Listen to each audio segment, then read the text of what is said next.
It's me again. It's late, but I can't seem to sleep.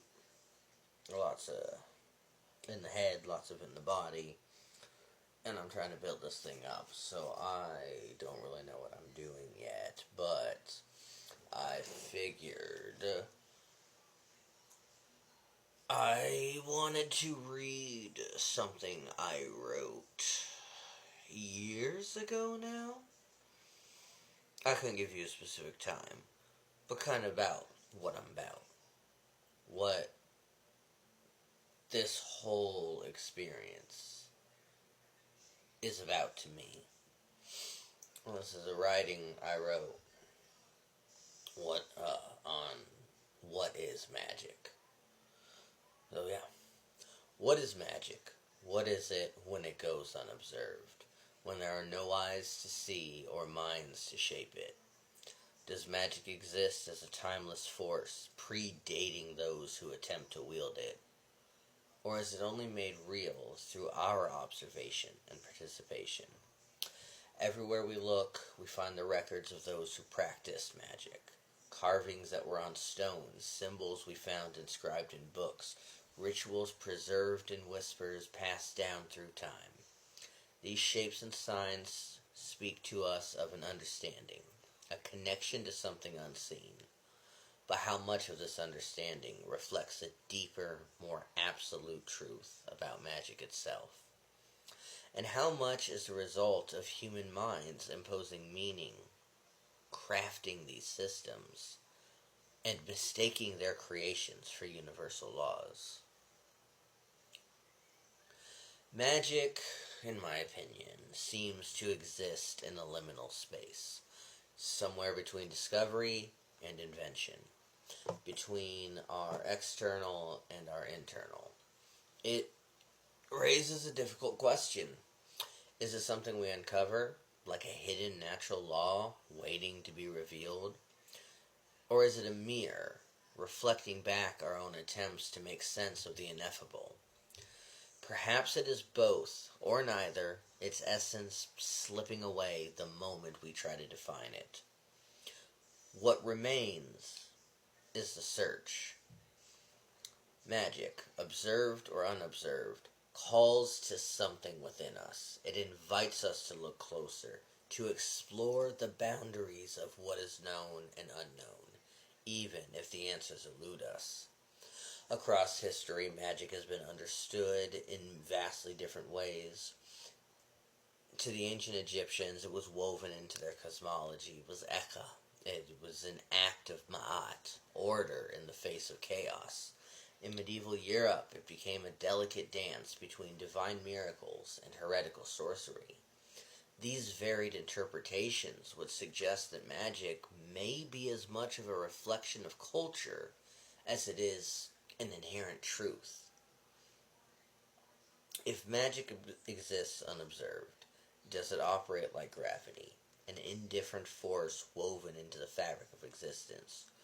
Or is it more akin to a consciousness, something that emerges with us through interactions? Perhaps it is like a seed, containing endless possibilities but requiring attention to reveal its true nature. In this essence, the unobserved magic is neither static nor absent. It is latent, waiting for the human mind to bring it to life. The human role in this process cannot be understated. Our minds seek patterns, imposing meaning on the chaotic. Is magic a universal force we translate into symbols and rituals? Or does the act of creating those symbols bring magic into being? In crafting our rituals, we might be both explorers and inventors, participants in a dynamic interplay between discovery and creation. Symbols ultimately are the language of magic, but they are also its cage. They allow us to connect with the ineffable, yet they constrain our understanding to the limits of language and perception. Like maps, they guide us toward a destination, but they are not the destination itself. How much of magic's true essence slips through the gaps, lost to the inadequacies of our own symbols and words? I often wonder whether magic is something we create out of necessity, a way to impose our meaning on this chaotic world, or whether more it whispers to us from some hidden center of existence, urging us to reach out beyond the mundane. Perhaps it is both, a spark within us and a flame beyond our reach. Magic thrives on paradox. It is deeply personal, yet it is universally enigmatic. It is both a tool and a mystery. It demands faith of us, but invites the doubt.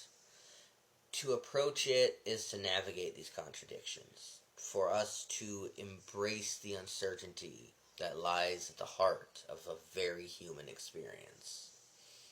Magic speaks to us through these symbols, through these gestures, through these rituals, an evolving language that bridges the seen and the unseen.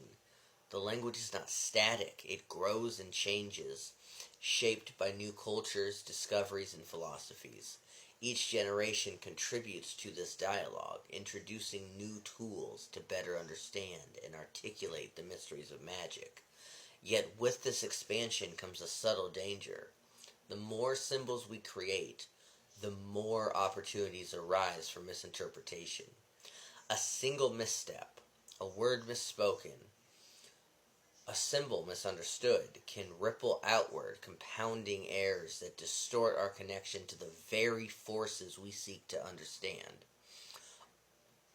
Over time, these distortions can lead us astray, rendering our systems incomplete or even contradictory to the truths they once aimed to reflect. This is the paradox of magic's evolving language.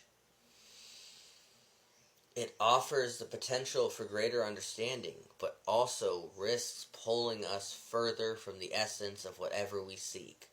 Vigilance is necessary, not to halt the growth of magical philosophy, but to ensure that this growth remains grounded, thoughtful, and true to the spirit of the practice.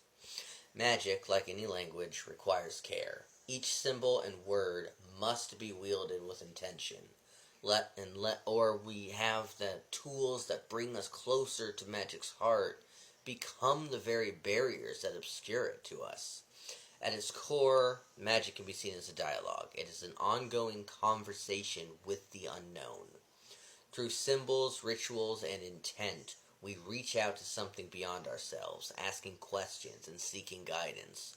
But like any dialogue, magic is shaped by the participants, the practitioner, and the ineffable forces they seek to understand.